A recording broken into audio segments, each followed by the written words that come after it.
Ever missed an important phone call because your iPhone was accidentally on silent? It's frustrating.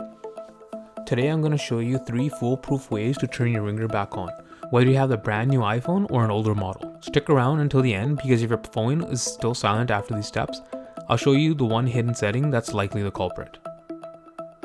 First, let's look at the newer iPhones with the action button. Look at the top left of your screen. See that bell icon with a line through it? That means you're in silent mode. To fix it, just press and hold the action button until the screen says ring. Boom, you're live. Hold it again and it flips back to silent. It's that easy. Method number 2 is for the classic toggle, the older models. If you're rocking an older model with a physical switch, check the side of your phone. If you see a sliver of orange, your ringer is off. To turn it on, just flip that toggle up towards the screen and you'll see the ringer notification pop up and you're good to go. Method number 3, if your buttons are stuck or broken, don't worry, we can do this in the software. Open your settings, tap on sounds and haptic,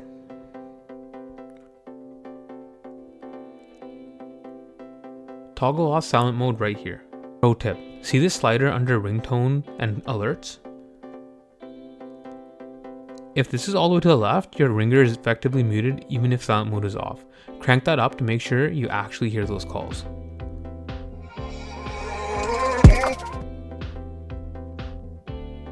Now, your iPhone is officially loud and proud. If this quick fix saved your day, hit that like button and subscribe to our channel. Ever wonder how to find your phone number on your iPhone? Check out this video now.